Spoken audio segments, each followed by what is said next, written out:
El Berghof, retiro montañés de Hitler en Alpes bávaros. 5 de junio de 1944. La tormenta que había estado azotando Canal Inglés por 3 días no mostraba signos de ceder. En su estudio con vista a montañas, Adolf Hitler revisaba últimos informes de inteligencia con satisfacción de hombre, cuyos instintos estratégicos habían probado una vez más ser superiores a sus generales. El Führer había tenido razón. Todo el tiempo. El Führer había tenido razón todo el tiempo. La invasión, cuando viniera, atacaría en Pas de Calais. Cada pieza de inteligencia lo confirmaba. El fantasma primer grupo de ejército de Estados Unidos bajo Patton, posicionado frente al punto más estrecho del canal. La concentración de lanchas de desembarco. Los patrones de bombardeo. El sabotaje de resistencia. Todo apuntaba a Calais.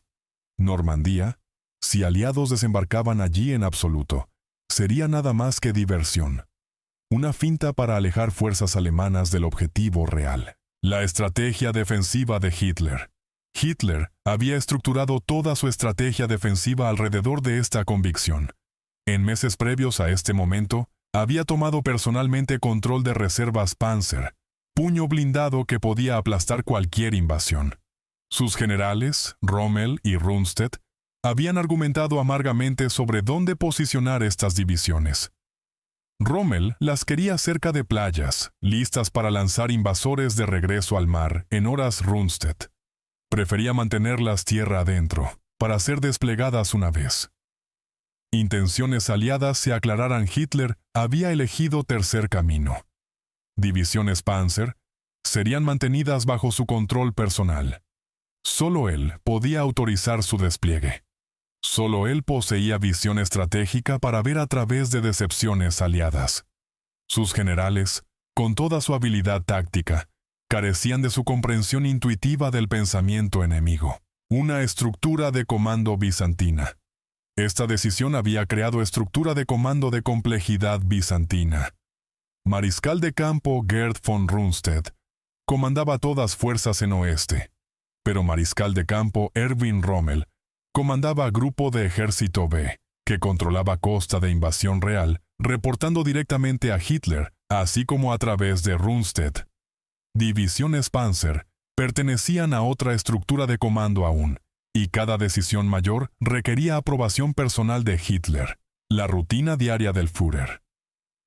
Rutina diaria del Führer. Se había vuelto cada vez más nocturna.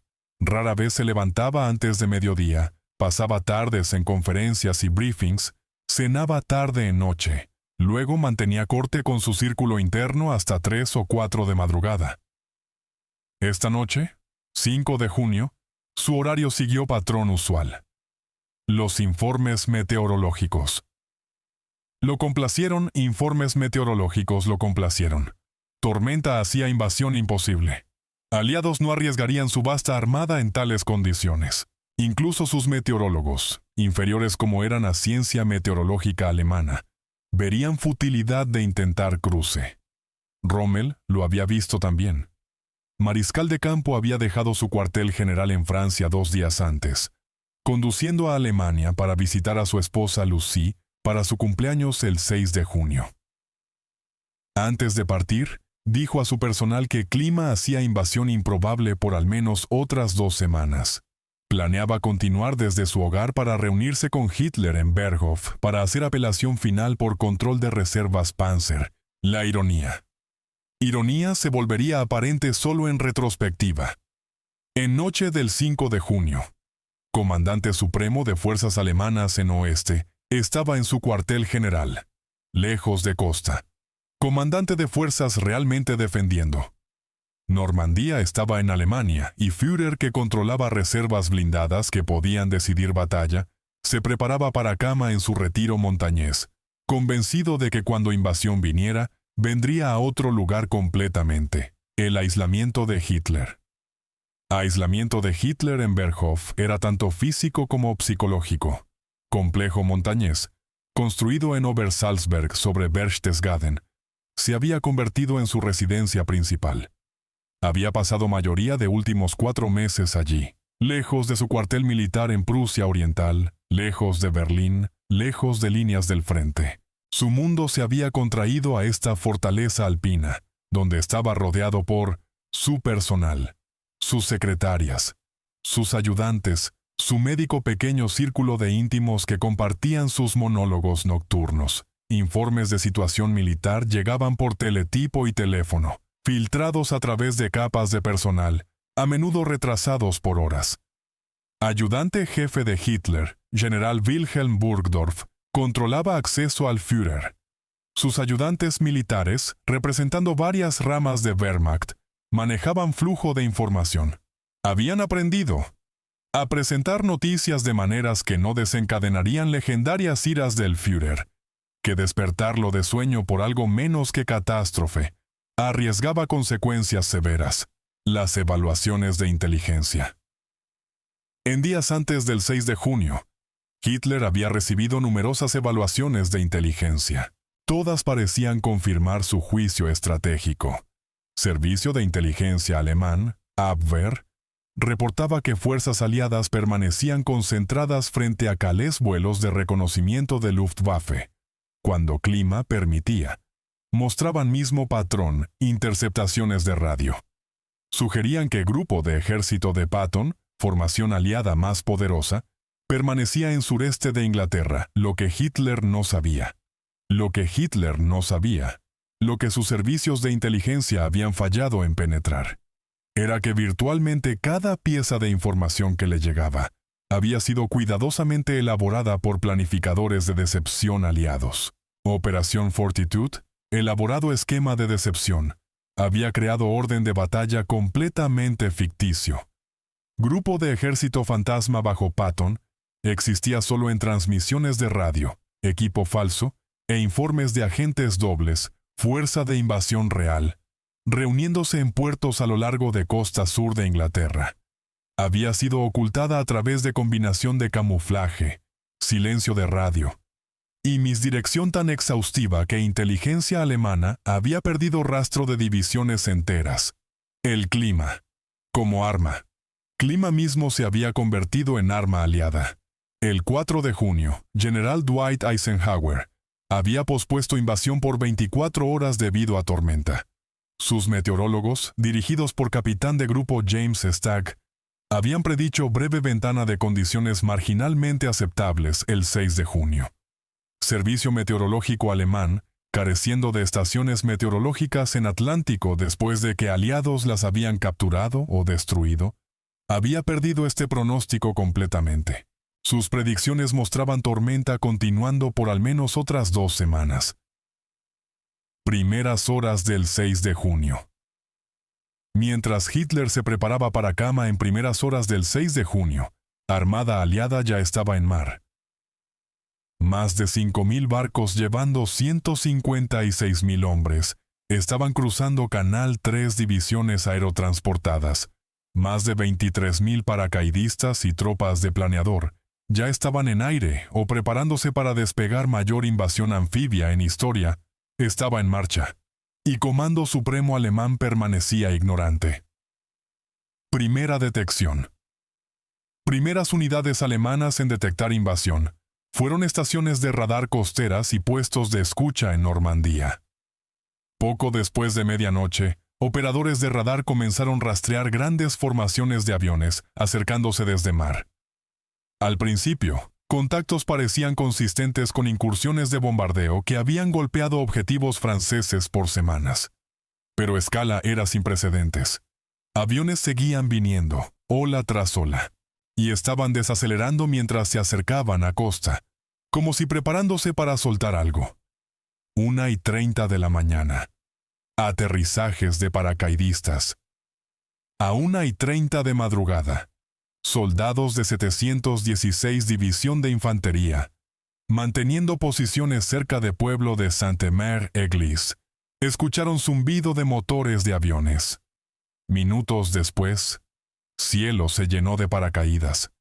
Paracaidistas estadounidenses de 101ª División Aerotransportada estaban aterrizando directamente sobre sus posiciones.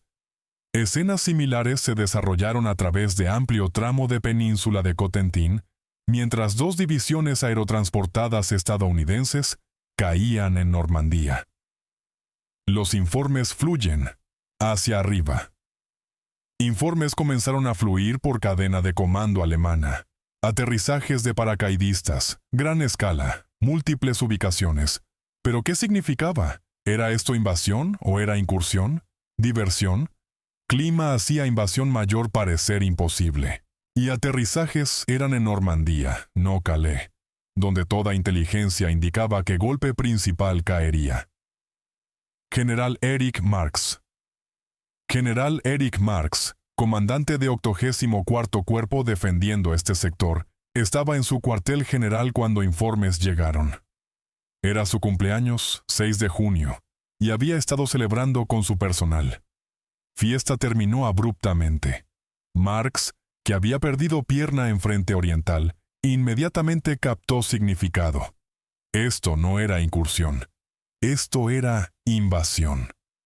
Comenzó, emitiendo órdenes, moviendo sus limitadas reservas hacia zonas de caída, solicitando refuerzos de comando superior, pero refuerzos que Marx necesitaba. Divisiones Panzer que podían aplastar tropas aerotransportadas antes de que consolidaran posiciones, no eran suyas para comandar. Pertenecían a Hitler. Y Hitler estaba dormido en Berghof, más de 800 kilómetros de distancia. El dilema del general Alfred Jodl. General Alfred Jodl, jefe de Estado Mayor de Operaciones de Wehrmacht, estaba en Berghof con Hitler. Cuando noticias de caídas de paracaidistas lo alcanzaron alrededor de 3 de la madrugada, enfrentó dilema. ¿Debería despertar al Führer? Informes todavía eran fragmentarios. Situación permanecía poco clara. Y Hitler había dado instrucciones explícitas de que no debía ser molestado durante sus horas de sueño, excepto por emergencias del orden más alto. Jodl decidió esperar. Dejar que situación se desarrollara. Dejar que más información llegara. Führer necesitaba su descanso. Habría tiempo para informarle una vez. Imagen se volviera más clara a 6:30 de la mañana. Las playas. Mientras amanecer se rompía sobre Normandía, situación se volvió catastróficamente clara. A 6:30 de mañana, primeras olas de infantería golpearon playas. Playa Utah, Playa Omaha, Playa Gol, Playa Juno, Playa Sword. 5 playas de invasión se extendían a través de 80 kilómetros de costa normanda. Miles de lanchas de desembarco desembarcaron tropas y vehículos bajo fuego de cobertura de acorazados y cruceros. Cazabombarderos enjambraban arriba, atacando cualquier posición alemana que se rebelara. La defensa alemana, divisiones costeras alemanas, bajo fuerza y compuestas parcialmente de tropas extranjeras conscriptas, lucharon con grados variables de efectividad.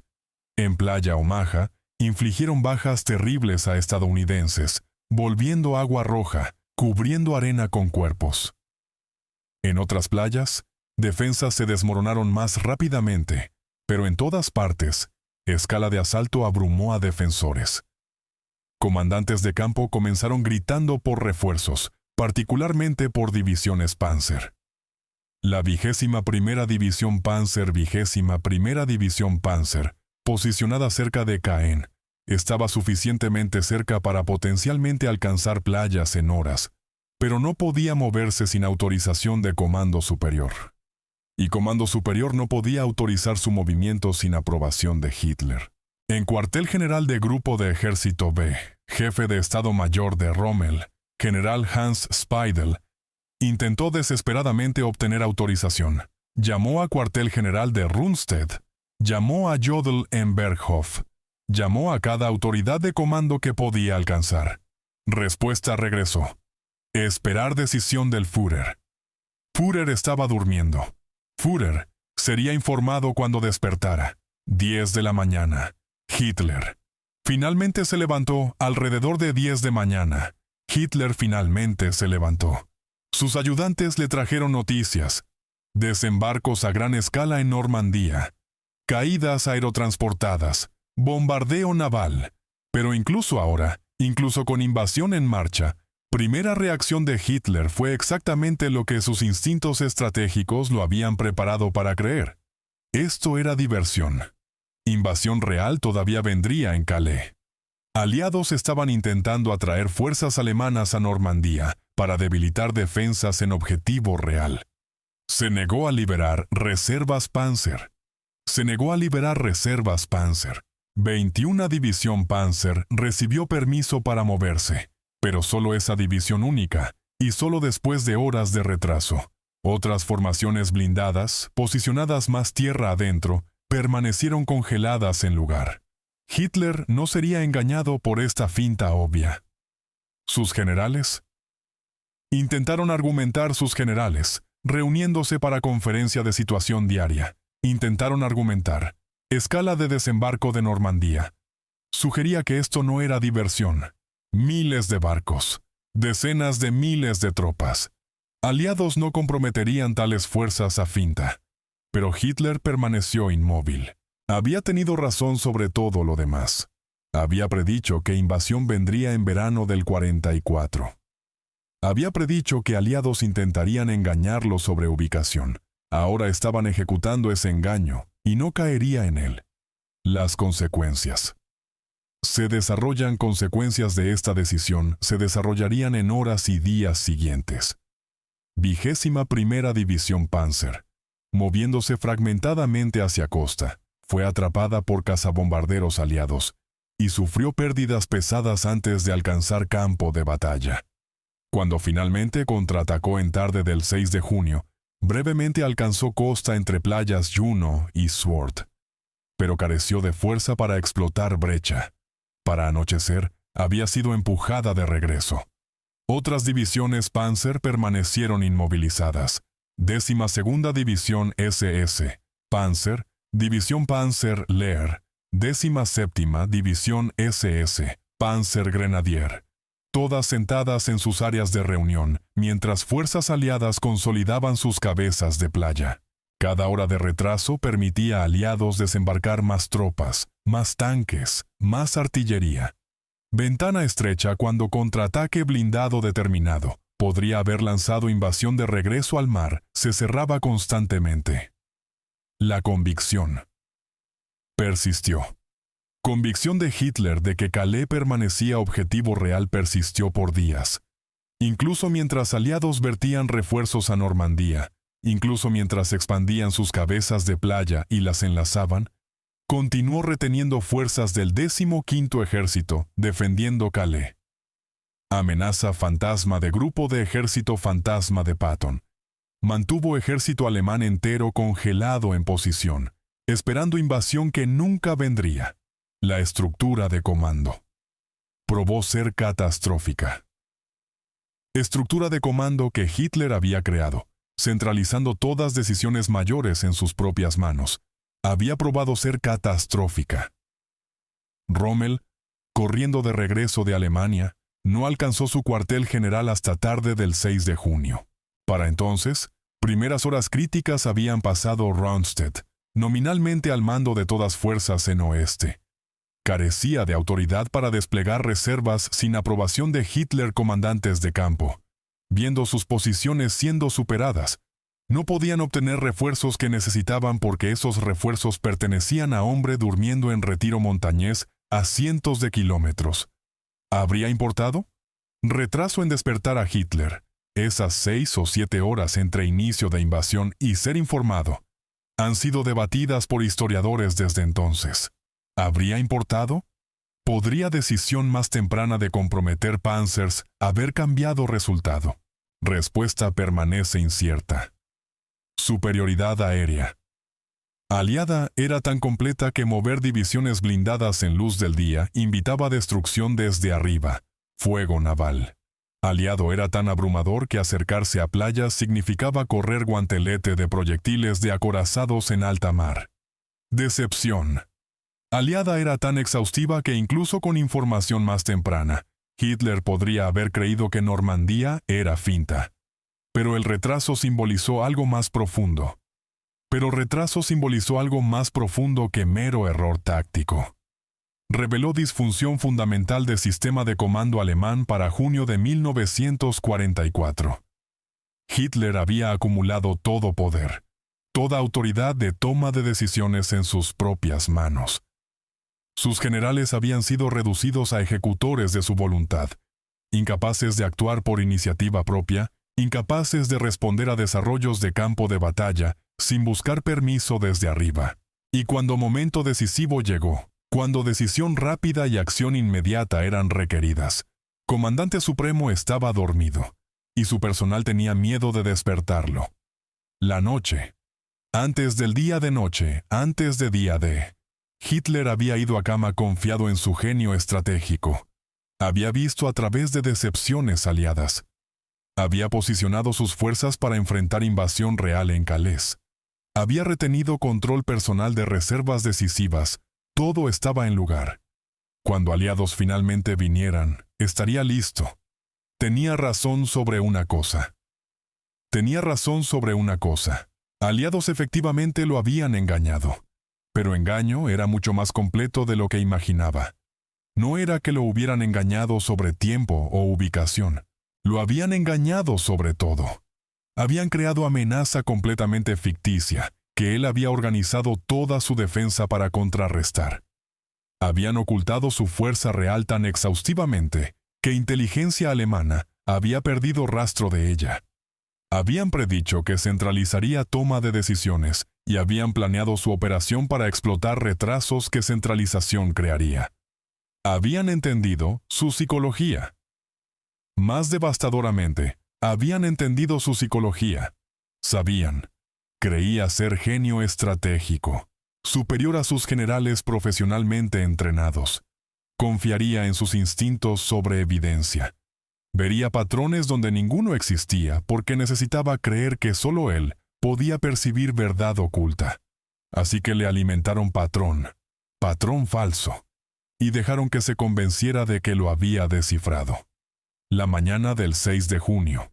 En noche del 5 de junio de 1944, Adolf Hitler fue a dormir creyendo que había dominado situación.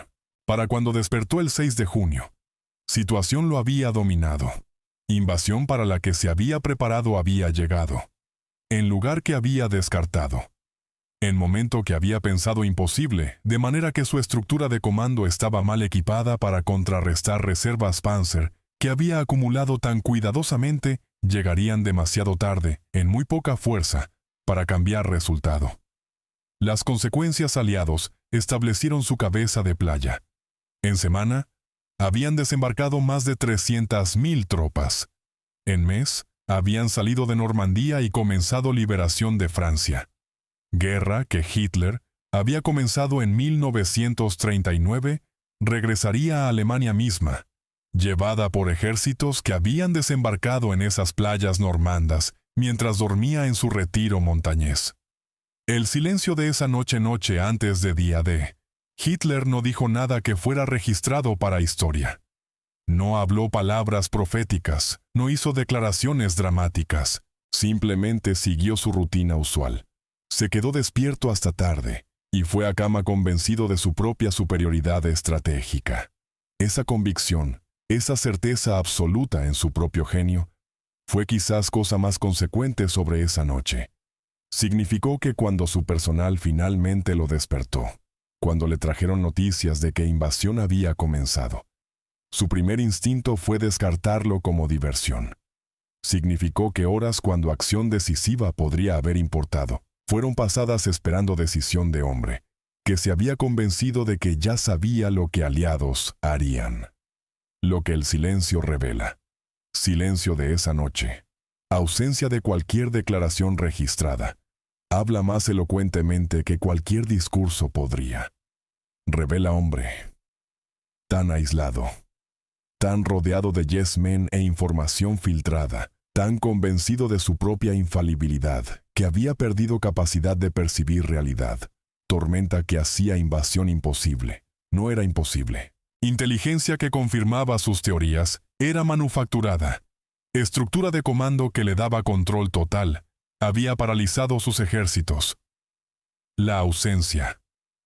Cuando historiadores examinan lo que Hitler dijo noche antes de día D, encuentran mayormente ausencia.